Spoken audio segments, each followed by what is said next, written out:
Donald Trump made his first appearance since leaving office yesterday in a long, rambling speech at the conservative conference CPAC in Florida. He repeated many of the same lies he hawked during and in the weeks after his presidency, most significantly that the election was rigged. Under Trump's presidency, conspiracy theories blossomed, including in the dark corners of the web, in fringe groups online like QAnon, the followers of which still believe he is secretly running America. CNN's Donnie O'Sullivan spoke to some QAnon followers at CPAC, some of whom expressed support for the coup in Myanmar. These conspiracy theories, they're undermining trust in every pillar of American democracy, and you even have some Trump supporters cheering on a violent military coup and hoping that it happens in this country, and yet they claim to be the patriots. What's going on different countries right now? The government took over and they're redoing the election. Would you like to see it happen? Absolutely. I would like to see it happen. Really? Yes. You know why? Because the election was stolen from us. You don't trust the election officials? Nope. Nope. You don't trust the FBI? Nope. You don't trust the courts? Nope. Who do you trust? Trump and his supporters. We've been speaking to Trump supporters from California to Florida the past week or so, and not all Trump supporters are QAnon believers, but pretty much every Trump supporter we have spoken to are motivated by this big lie, the conspiracy theory that the former president continues to perpetuate, that he didn't lose the election in some way. And we've even heard from some who are still convinced that Trump is going to come back. Indeed, Donald Trump hinted that he might run again for president in 2024, while in his speech dispelling rumours that he plans to start his own breakaway political party. But right now, he doesn't need to, because the impression given at CPAC over the past few days is that the Republican Party remains the party of Trump. The Duke of Edinburgh, Prince Philip, has been transferred to a second hospital, St Bartholomew's, for continued treatment after 13 nights at another London hospital. Doctors are treating the 99-year-old for an infection. They will also undertake testing and observation for a pre-existing heart condition. The BBC's John McManus is in London.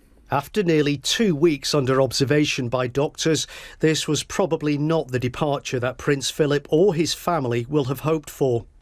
His privacy protected by a strategically positioned police van, the 99-year-old Duke of Edinburgh left King Edward VII's hospital for a journey across central London to another hospital, St Bartholomew's. On its website, Bart's Hospital says it is a centre of excellence for cardiac care, which might give a clue as to why the Duke has been transferred there. In a statement, Buckingham Palace said Prince Philip would continue to be treated at Bart's for an undisclosed infection and undertake testing and observation for a pre-existing heart condition. It's not known for certain what that is, but in 2011 he was treated for a blocked coronary artery and had a stent fitted. The following year he was diagnosed with a bladder infection. And at Christmas 2019, the Duke spent 4 nights in hospital, again at St Edward's, for what the palace described as a precaution. 2 years ago, the Prince of Wales admitted that at his father's age, things don't work so well. For now, the palace says Prince Philip remains comfortable and is responding to treatment. But he is expected to remain in hospital until at least the end of the week, which means there'll be no return to Windsor and the Queen for now. John McManus there reporting on Prince Philip's condition. More now on a story we've been covering for some months, the deteriorating relationship between China and Australia. Well, China's investments in Australia dropped 62% last year. China has for some time been Australia's biggest trading partner, but the two countries fell out last year over Canberra's tough stance on the origins of the pandemic.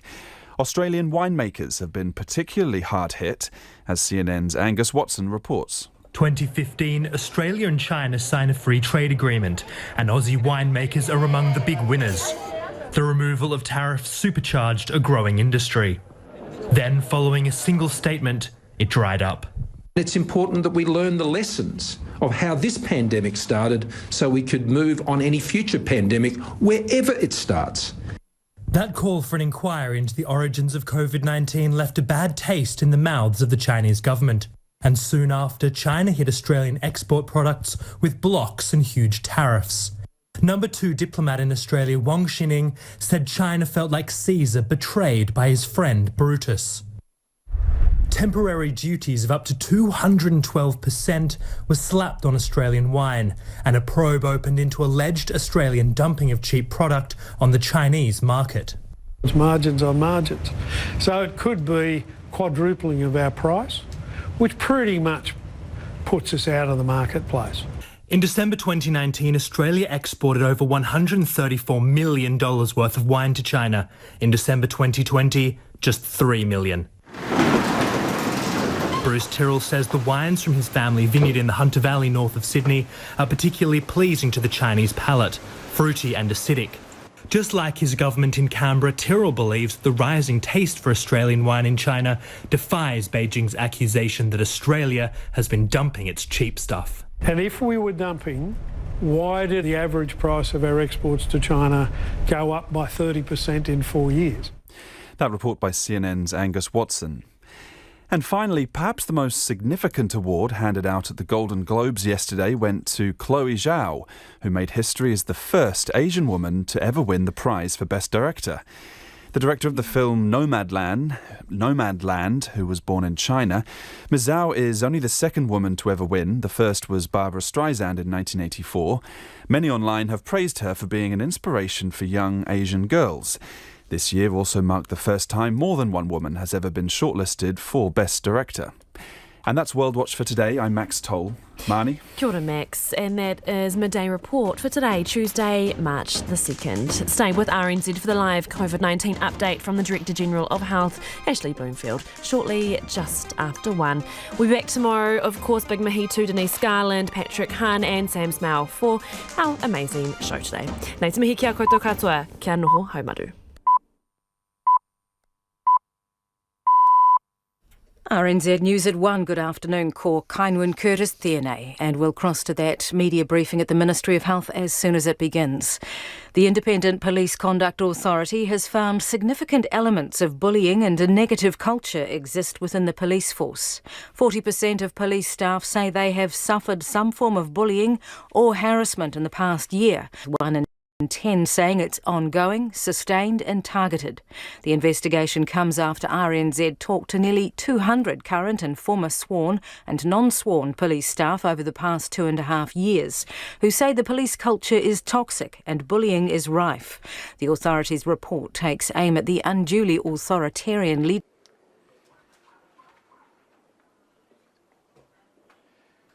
Well, kia ora koutou katoa. No mau haere ki te manatu haoro. Welcome back to the Ministry today. So I am pleased to confirm there are no new positive COVID-19 cases in the community today. We have got 4 new cases in managed isolation to report. All 4 were identified at day 01 testing. Now, the fact there is no new community case today is reassuring, but clearly we are early on in this journey and not yet out of the woods. Based on last week's exposure events, which are listed on the locations of interest page on the Ministry's website, we would expect to see any potential positive cases coming through from today onwards. In addition, we've just received the whole genome sequencing for case O, that is the mother in the 3rd family in this February cluster. This shows a linkage to the rest of her family and to the rest of the cluster. Another reassuring sign we are not dealing with a separate infection. On the testing front, there were 8,880 tests processed by our labs nationally yesterday. That will reflect largely the volume of swabs done on Sunday, which is a large number for a Sunday. And across the motu yesterday, in terms of swabbing, actually there were around 7,000 swabs taken just in Auckland, and around 3,000 of those at community testing centres, around 4,000 at GP and urgent care centres. We do expect high numbers again today and tomorrow, just from general testing in the community and as our casual contacts from the earlier Kmart and KFC exposure events come back for their follow-up tests. So since Sunday the 14th of February, there have been more than 70,000 tests in the community in Auckland alone, equivalent to more than 4% of the region's population. I want to thank everyone who has been tested. This is fundamental to us identifying if there is any wider spread in the community. 11 community testing centres operating around Auckland today. They can be found on the Auckland Regional Public Health website. And just a reminder, it's important that the right people come forward for testing, so we do want people who are either symptomatic or who have been at one of these exposure events to be tested. If you're not symptomatic or have not been at an exposure event, please stay at home. That's the most useful thing you can do for getting ahead of this outbreak under Alert Level 3. As always, if you have symptoms anywhere in the country, you should stay at home, call Healthline, and they will give you very clear instructions about where and how to get a test. And a reminder that this particular strain, the B117 variant, which originally was identified in the UK, we have seen this muscle aches as a common symptom rather than traditional respiratory symptoms, so do keep an eye out for those as well. Just in terms of travel in and out of Auckland, it's generally prohibited at the moment, as you would expect under Alert Level 3. So the most important thing Aucklanders can do to help stop any further spread of this virus is to stay at home as much as possible, work from home to the extent that you can, and certainly really stop any interactions with others outside your home. So I want to thank Aucklanders who really are doing this for the whole country and putting the greater good over your personal circumstances. There are, of course, exemptions for travel across the Auckland border. Work-related ones, of which there are many, are coordinated by MB. There are also some permitted reasons for individuals to travel, for example, if they are moving house or have to attend a healthcare appointment. We've to date confirmed with 1,637 people that their activities are permitted and that travel is permitted under the current arrangements. Likewise, there is an exemption process for special personal circumstances to travel, and to date, and the Ministry of Health coordinates that. To date, we've had 1,381 exemption requests. 857 of those have been fully processed, and the teams are working hard to get decisions back to people. The outstanding ones, all those ones that have been processed, the decisions have been communicated. Now, I should say that almost no exemptions are being granted for weddings. A number of exemptions have been granted for funerals and tangihanga, but only for immediate family members or equivalent. And I understand that will be distressing for grieving family members and others in extended family or friends, and thank you for your understanding there. Just in terms of travel through Auckland from one side of the boundary to the other, it is only permitted when travelling to and from work and home. So just letting those people who think that they can transit Auckland to go on holiday either north or south of Auckland, very, very unlikely you will get that approved as an exemption this week. Our community providers are continuing to visit homes of isolating families where they need support. These are welfare checks to assess families' needs, make sure they have everything they need to be able to remain isolated safely, and of course to get access to testing. If necessary, they can access translation services and have access to a number of different languages translating key information. Just in terms of that exemption process, back to that, all the exemption processes are available on the Unite Against COVID website. Quick update on contact tracing. Of the 1,855 people from the school, all but 4 have had at least one test result returned, and the other 4 have got management plans isolation plans in place, and there are about 50 whom we're just waiting or following up the second test results from staff and students at the school. Again, a large group, and I want to thank everybody there.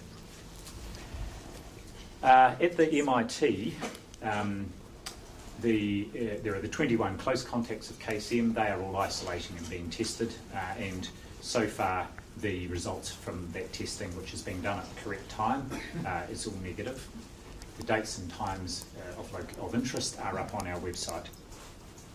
The vast majority of the people who are on the campus at the same time as KCM are casual contacts, and the instruction to them is to, of course, be at home because it's Alert Level 3 and watch for symptoms. So you should limit your movements and interactions with others while you are doing so. In terms of city fitness at Hunter Plaza, there were 158 folk identified as possible contacts. They're classified as casual plus. They are being followed up by contact tracing teams to ensure they get a test and are isolating until that test comes back negative. And the KFC Botany Downs contacts, the 11 close plus contacts as they were categorised, 10 have returned negative results so far, and the other, we're just following up that test result. Thanks again to the wider Papatoetoe school community who've been fantastic in responding to the call for testing. And finally, another busy day at Healthline yesterday. More than 4,000 calls were taken. Half were to the dedicated COVID-19 information line. Waiting times averaged 26 minutes, and they have Healthline has 4 times the usual number of staff rostered on. And just a reminder to people, if you want general information, for example about testing sites or whether you were at a location of interest, please use the websites rather than ringing Healthline. And finally, huge thanks from me to everyone involved in the response here, lab technicians, their supervisors, contact tracers, public health officials, DHB staff, testing centre staff, working effectively around the clock on the response, and thank you for your support with that. I'm open to questions. Can you please outline the communications that officials had with Family 3, or was the family in which case Al was a member? Well, I don't have the detail of the communications that the public health unit would have had. However, I am aware that all members of the school community received at least 3 letters, one on the 14th, one on the 17th, and I think the third one on the 19th. And having seen the content of those letters, it's very clear about what the expectations were on families. And I can also say that with this particular family and all the families where there were students who hadn't been tested by the time we got round to last Monday, there had been multiple attempts to communicate with both that family and others, including phone calls and texts and so on, and efforts to get alternative phone numbers to get in touch. Do you accept there was any inconsistencies about the information given to families? And we have to have the context too that there was information coming from the school, coming from officials, from the website. Are there any inconsistencies at all with what these families were being asked to do? I don't think there were any inconsistencies. I think we were very clear about what the message was to the school, and I think we can point to the fact that over 98% of students had had a test before they returned to school last Monday. So I think it was very clear what the message was to the school community and what the expectation was, in fact the requirement was on students. So I would look to the fact that actually, and again, this is a large school. It's, in my experience, this is remarkable that we got that high level of support and cooperation from those families, and I think it is a testament to the efforts the school went to and the public health unit went to get good information out to families. You've said that you're not that keen to make referrals to police. You don't want to create a culture of fear or making people reluctant. But at which point, especially given, say, the coverage around this particular case in the future, are those expectations stepped up for people who are getting the information but still break the rules in terms of how proactive you would be referring those health orders to the police or breaches? Look, I think what's happened in this case is a salutary reminder to all of us about what can happen if people don't follow advice. And that's not just these whānau. There are a number of things that we all, or that Aucklanders need to be doing, and needed to be doing previously under Alert Level 3, that perhaps not, that we have all not necessarily been rigorous in doing. And I think this is the point that the PM was making yesterday. Actually, it's important we both hold each other to account, but also support each other. And the idea she came up with yesterday, if you see someone who's on public transport who doesn't have a mask and you have a spare, why not offer it? But will there be an extra level of government enforcement? I mean, the community and peer pressure is one thing, and we've seen it work in compliance, but at what point does the government step up its enforcement and send that message that actually these are legal requirements in place and they're being breached? They're laws that are being breached. Well, they are indeed legal requirements, and in fact the alert level changes, of course, underpinned by a legal order. I just want to go back to what has served our country well over the last year is by everybody doing their bit. We cannot police everybody's behaviour.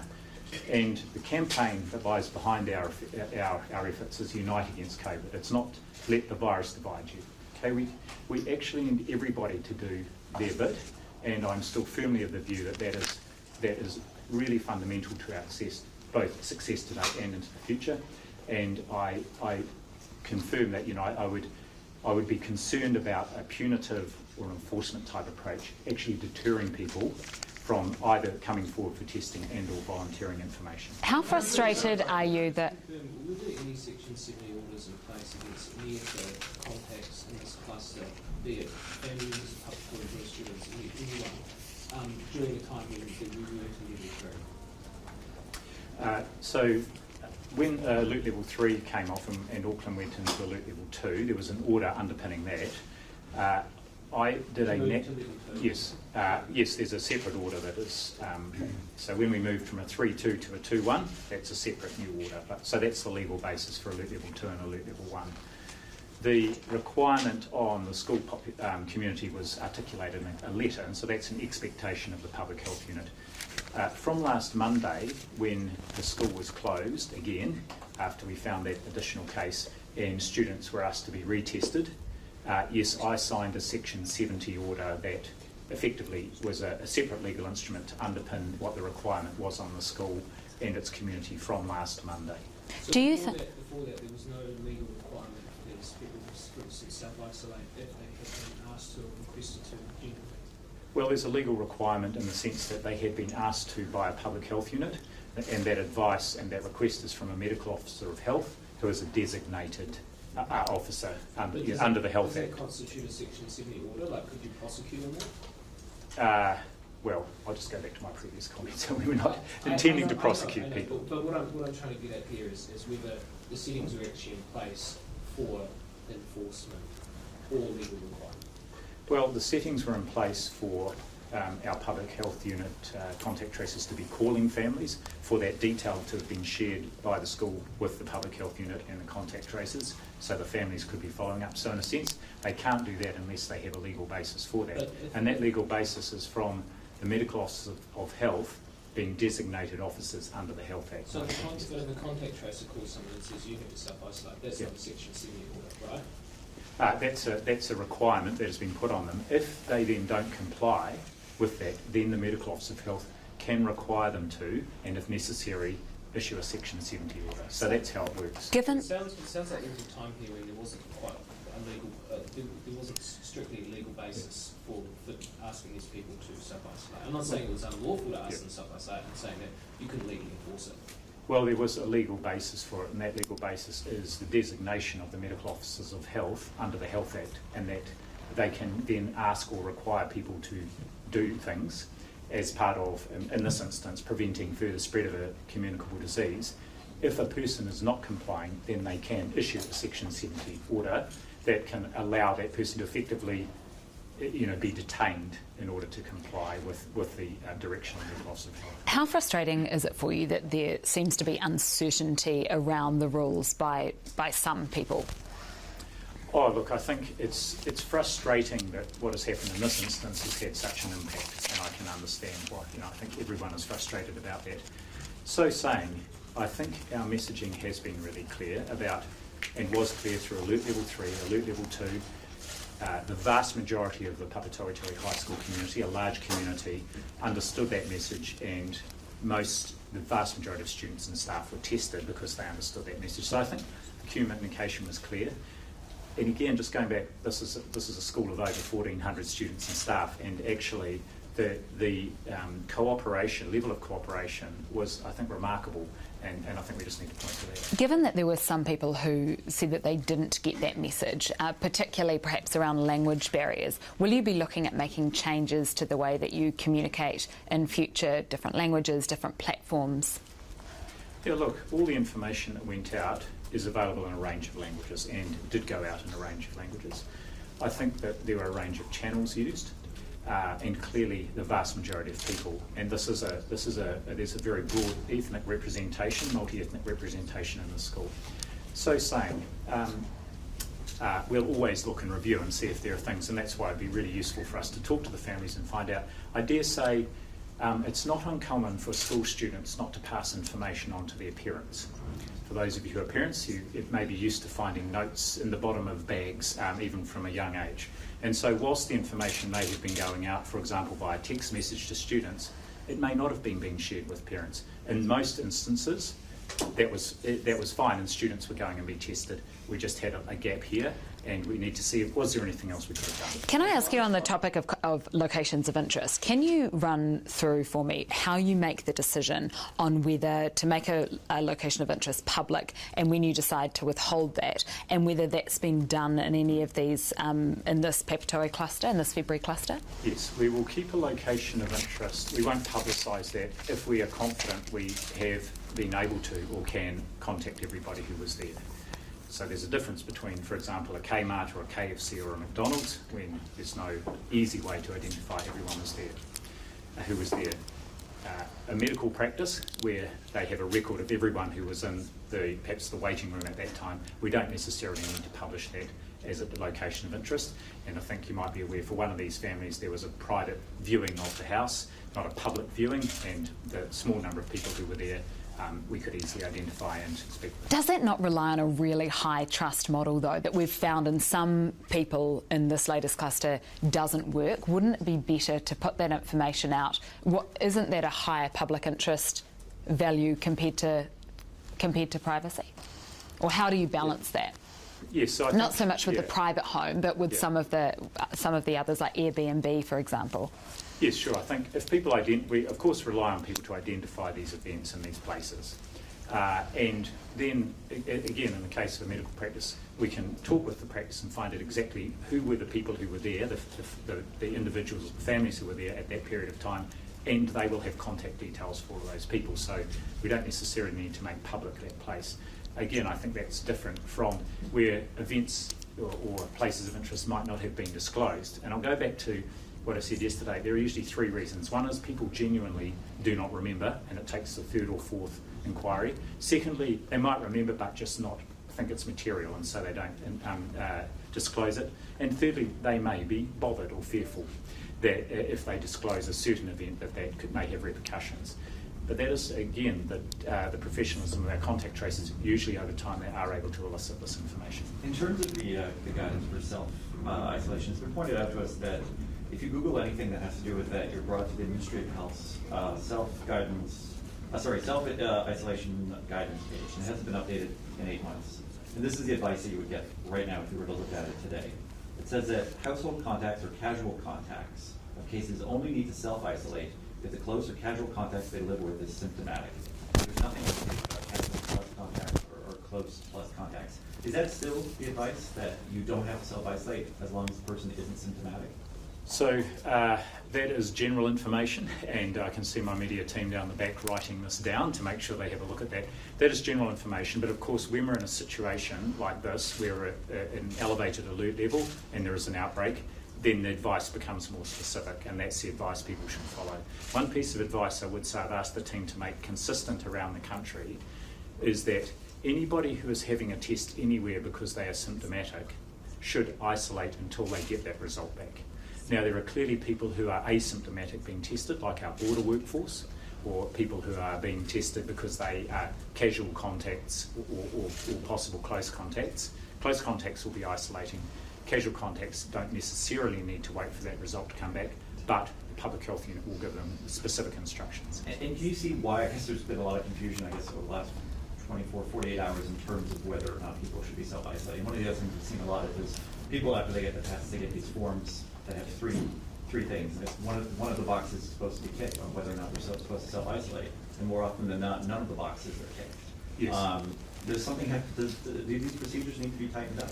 Yes, actually I saw there were some tweets about that yesterday, which I saw, and I immediately asked the team to look at that, and we've just had that conversation about getting that advice consistent. Anyone with symptoms being tested should be staying at home and isolating. The whole reason they're at home and being tested is because we don't want them to infect anyone with whatever illness it is they have.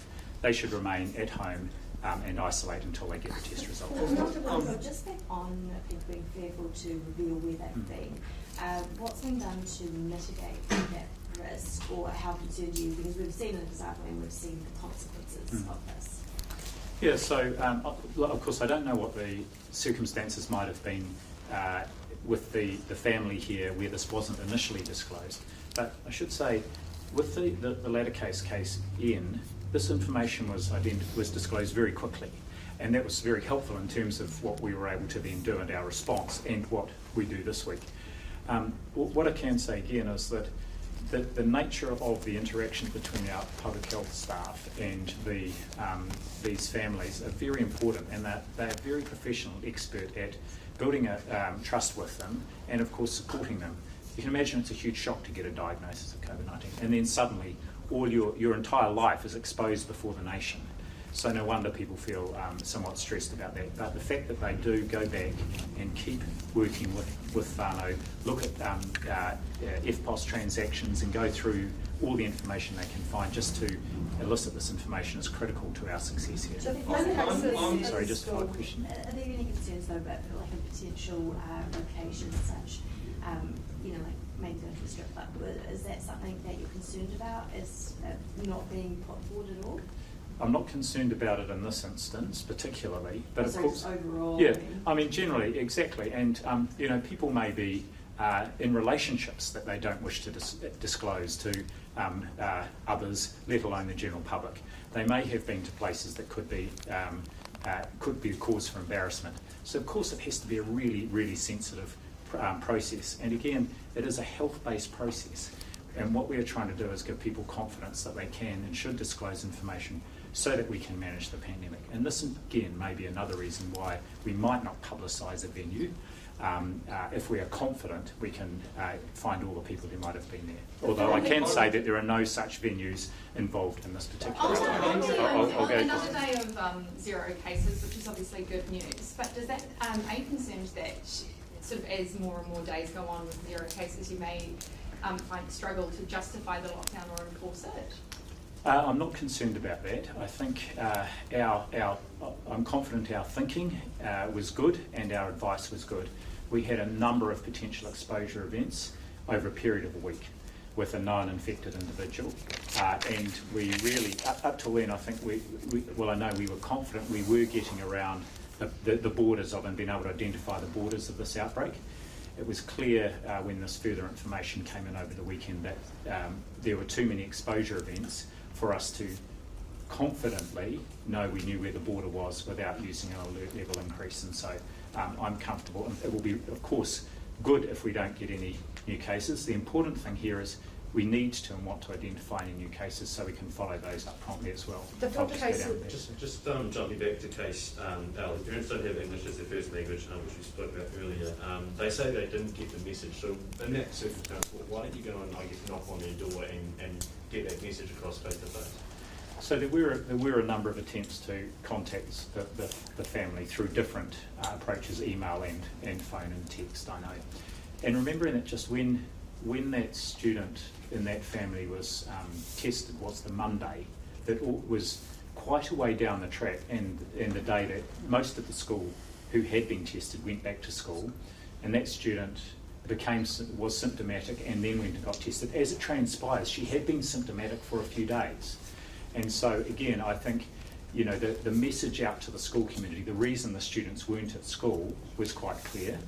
And so the fact that there wasn't a visit, I don't think was material in this instance. However, of course, we always go back and review and see, was there anything that we could or should have done differently? Just following on from that, there are a range of different messages even now about what a casual plus contact in their household should do.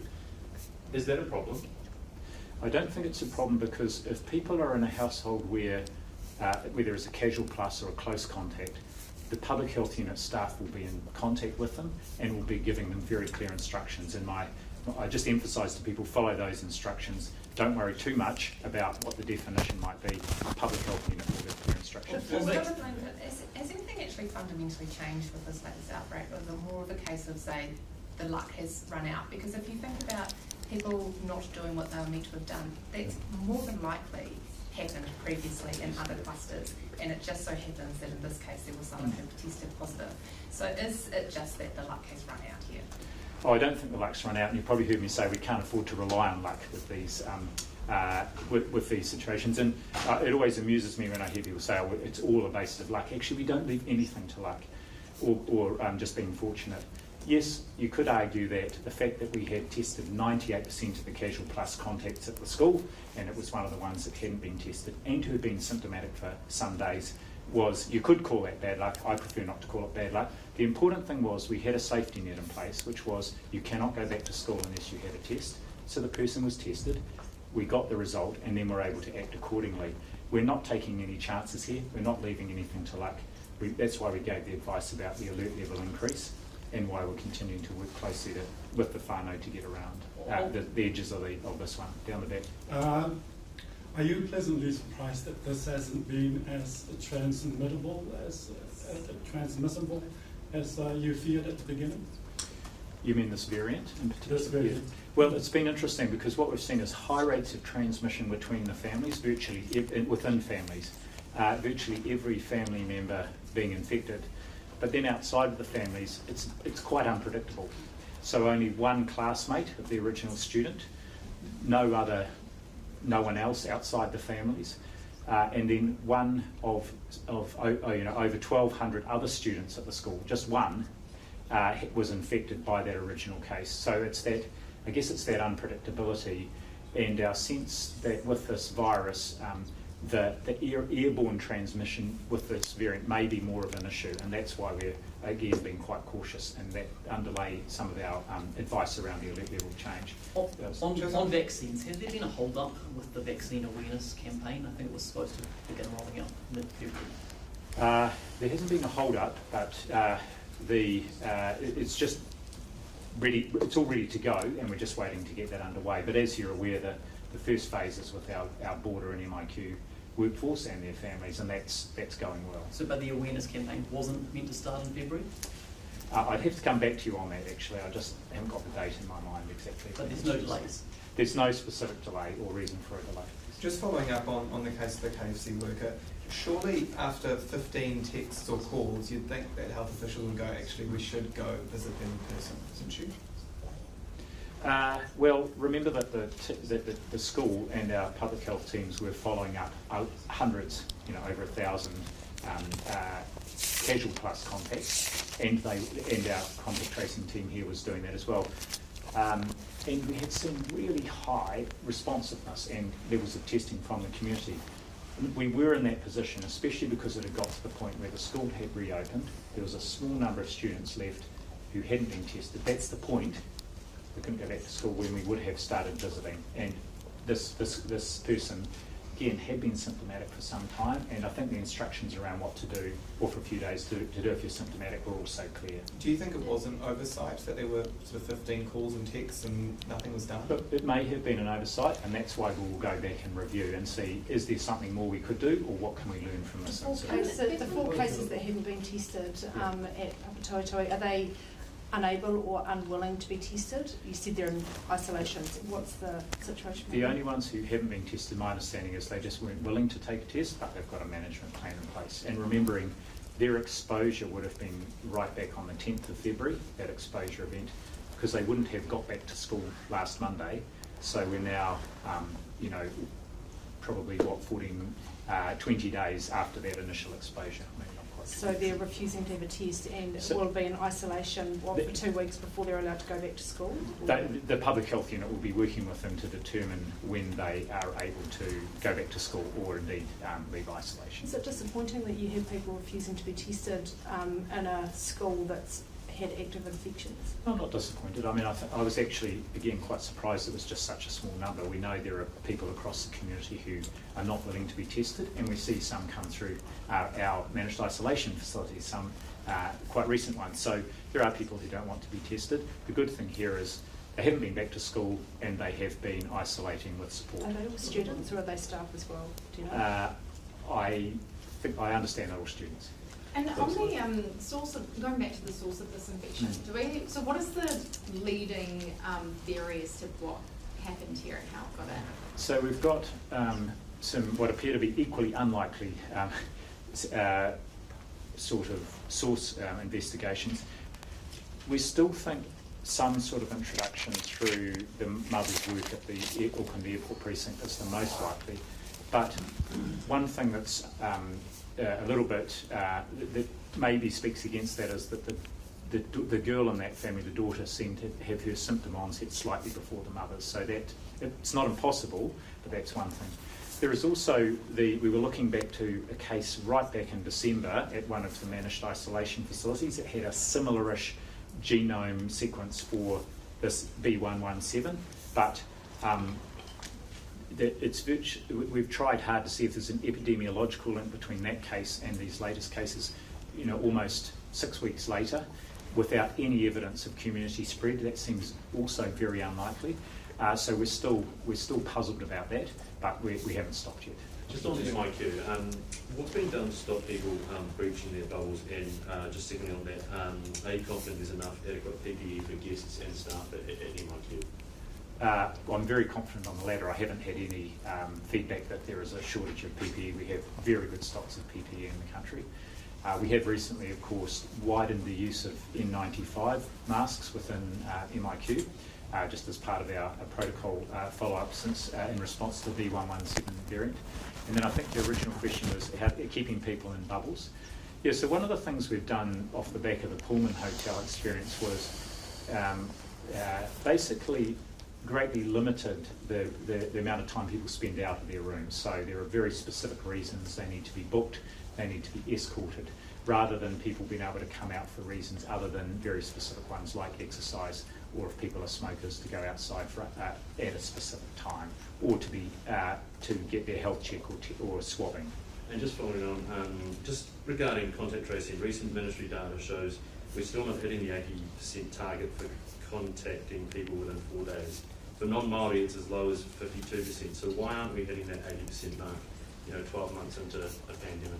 Yeah, look, I was just reflecting on this in the last couple of days. When and talking to Minister Beryl about this, when we set up our contact tracing system and those measures of success, it was in anticipation of it being deployed in a community outbreak situation. But of course, most of the cases we get now are in MIQ, and so the metrics for them look really odd against the compliance looks really odd against these metrics. And likewise, I think we are being successful with our contact tracing. You can see we are rapidly identifying close contacts. With our whole genome sequencing, we are rapidly working out the links between cases. So I've asked the team to go back and look again at those measures to see if they are actually giving us a real indication of whether the system is working as it should be now. We're now comfortable with the way the system is working now, or does there need to sort of shift the goalpost? Look, I'm very comfortable with the way the system is working. It's just whether the current measures we are reporting on are actually ones that are telling us anything useful about the way the system's now working. We're now a year. Hitting those metrics for this cluster in terms of getting around everyone so quickly? I don't know, and the reason I don't know is the data usually come through in fortnightly periods, so what we'll do is find out how it's performed over the last fortnight. But I mean, there's some basic measures in there, like 80% Yeah. within 2 or 3 days. Are you hitting that threshold for this cluster? Yes, I would imagine, very much so. And do you have a sense of how many, across all of the locations of interest, how many contacts there are, how many are being yet to be contacted, and how many have been tested or remain outstanding? Do you have a full picture?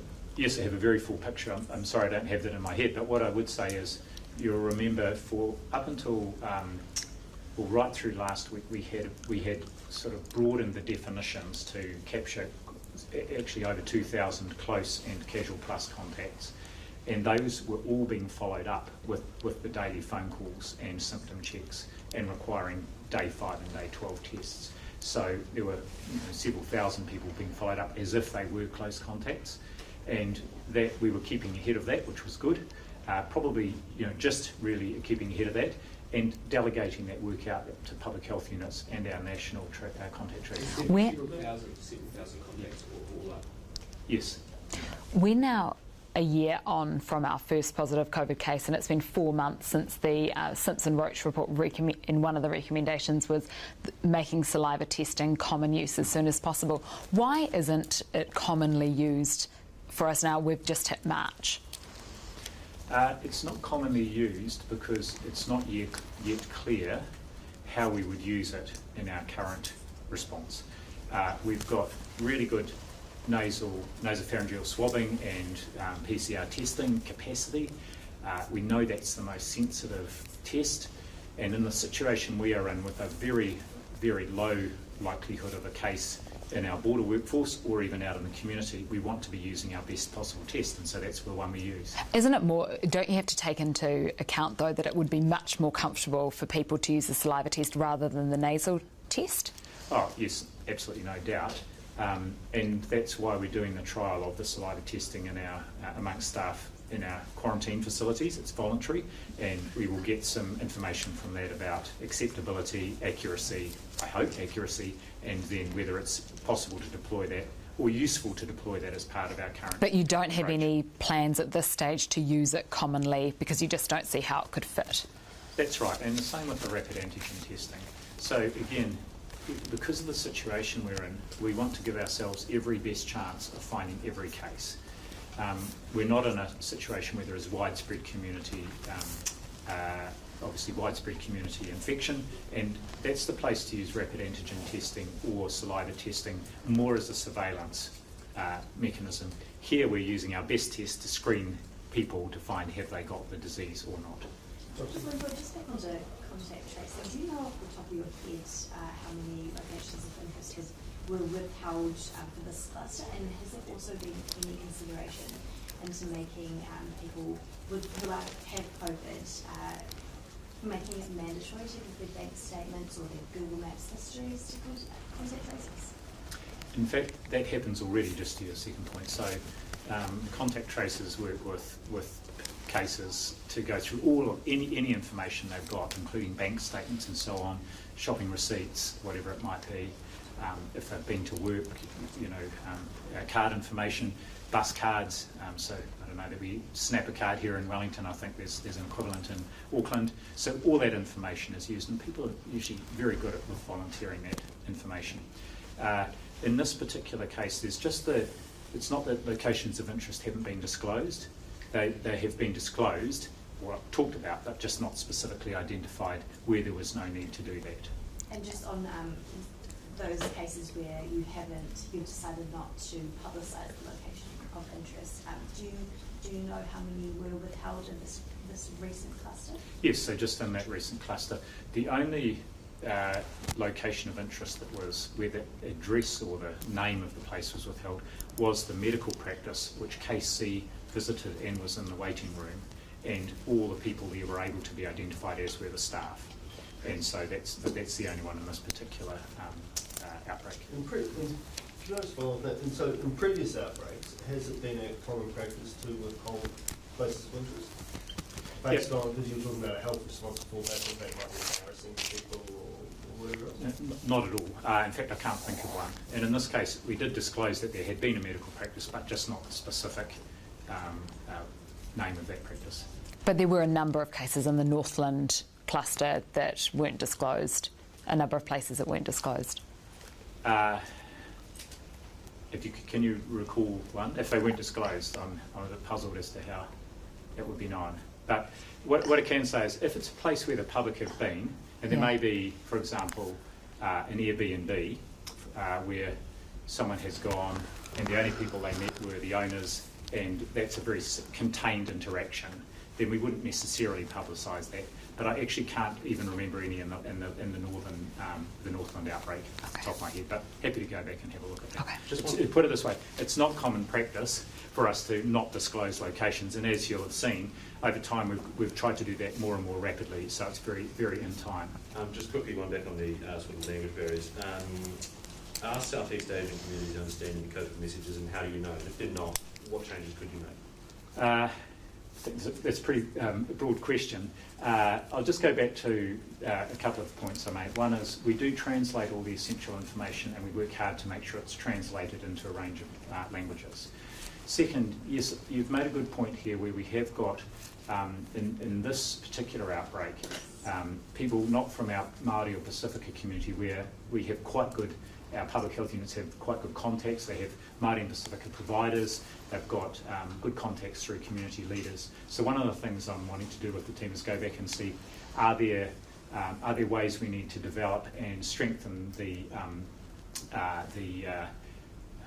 connections with these communities, just to make sure we've got all the channels we can to make sure the information is getting out. So are we missing those connections to those community? Look, I don't think necessarily. I've got, this evening I've got a call. I'm joining a call which is organised by the Office for Ethnic Communities. That's got, I think, between 200 and 300 people on that call. So, and I've done that previously.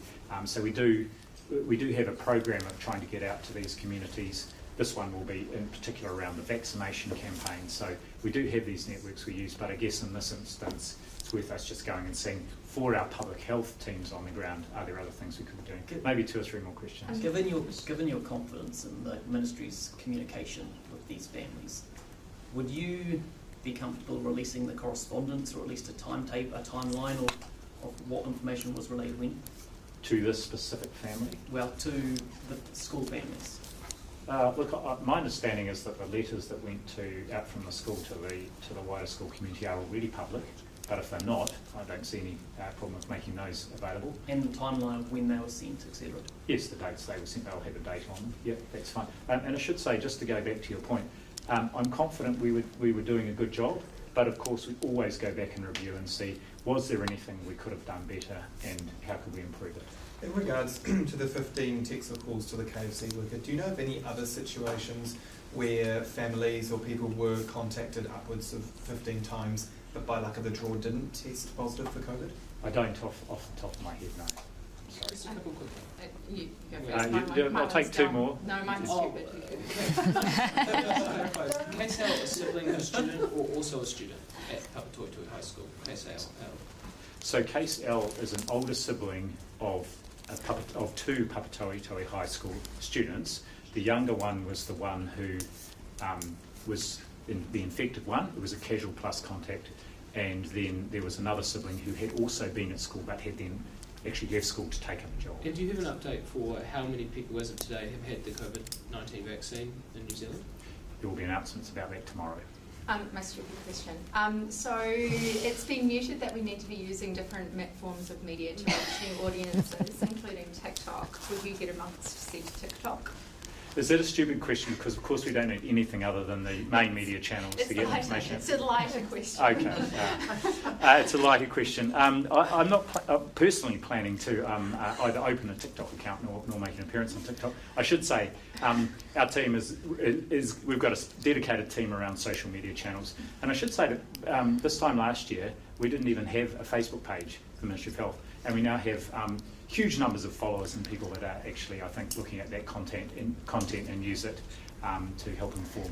So would you dance if you thought that it would help people get vaccines? It's the Prime Minister who dances, especially when we get a series of zeros. Thanks very much. Would you be open to official COVID messaging being put through TikTok? Or Tinder. Definitely not Tinder. Look, what I would point to is you would have seen some of the messaging to the big music festivals at New Year's and some of the more recent festivals. I was very happy to be able to support getting that message out in formats that I think I understand, talking to my children, resonated with people younger than myself. Thanks very much. The Prime Minister did say this morning she used Tinder previously to get messages out.